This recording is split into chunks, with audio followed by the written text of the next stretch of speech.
ইতিহাসের সবচেয়ে দুর্বল অর্থনীতির সময় সরকার দায়িত্ব নিয়েছে। গত আড়াই মাসে কিছুটা উন্নতি হলেও সন্তোষজনক নয় মন্তব্য করেছেন প্রধানমন্ত্রী তারেক রহমান। দুপুরে রাজধানীর ওসমানী স্মৃতি মিলনায়তনে জেলা প্রশাসক সম্মেলনের উদ্বোধনী অনুষ্ঠানে যোগ দিয়ে তিনি একথা বলেন। শুধুমাত্র পদোন্নতি বা স্বার্থের জন্য পেশাদারির সাথে আপোষ না করতে ডিসিদের সতর্ক করেন তিনি। অনুসরণ করে জনগণের প্রত্যাশা পূরণ করা। সকালে ওসমানী স্মৃতি মিলনায়তনে 4 দিনব্যাপী ডিসি সম্মেলনের উদ্বোধন করেন প্রধানমন্ত্রী।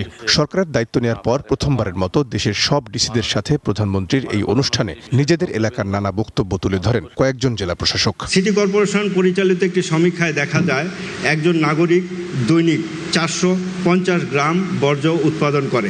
ডিসিদের বক্তব্য শোনার পর তাদের উদ্দেশ্যে দীর্ঘ বক্তব্য দেন সরকার প্রধান। তুলে ধরেন সরকারের নানা সংকট ও সম্ভাবনার কথা। পদোন্নতি বা স্বার্থের ঊর্ধ্বে উঠে দেশ গঠনে ডিসিদের সহযোগিতাও চান তারেক রহমান।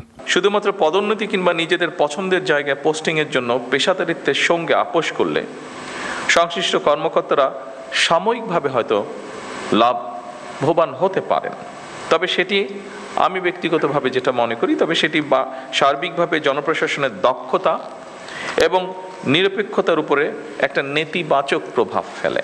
ফ্যাসিবাদী সরকার প্রায় 30 লাখ কোটি টাকা ঋণের ফাঁদে ফেলে দেশকে পুরোপুরি আমদানি নির্ভর করে গেছে জানিয়ে এই সংকট থেকে উত্তরণে সরকারের নেয়া উদ্যোগ সফল করতে সব জেলায় বিনিয়োগ বৃদ্ধি সহ শিক্ষা স্বাস্থ্য খাতে বাড়তি নজর দেওয়ার আহ্বান জানান প্রধানমন্ত্রী।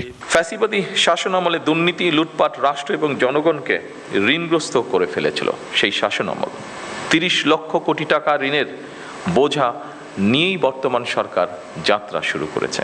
দেশে দারিদ্র্য বেড়েছে, দেশে বেকারত্ব বেড়েছে, নতুন কর্মসংস্থান হয় নাই বললেই চলে। ধর্ম বর্ণ বৈষম্য না করে একটি নৈতিক রাষ্ট্র গঠন বিএনপি সরকারের চাওয়া জানিয়ে বিদ্যুৎ সাশ্রয়ে সরকারের নেয়া সিদ্ধান্ত বাস্তবায়নে ডিসিদের নির্দেশনা দেন প্রধানমন্ত্রী। বলেন, জনগণের ন্যায্য অভিযোগ ডিসিরা গুরুত্ব না দিলে পরিস্থিতির উন্নতি হবে না।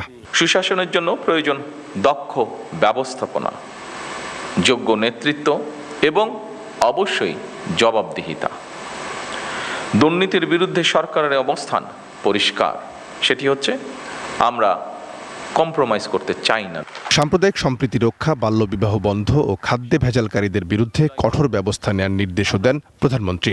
এছাড়া শুধু শীতকাল নয়, সব মৌসুমে শিক্ষার্থীদের জন্য সংস্কৃতি বা খেলাধুলার ব্যবস্থা করতে ডিসিদের উদ্যোগ নেওয়ার আহ্বান জানান তারেক রহমান। তরুণদের দক্ষতা উন্নয়ন, প্রশিক্ষণ। রহিম রুবন, ওয়ান নিউজ, ঢাকা।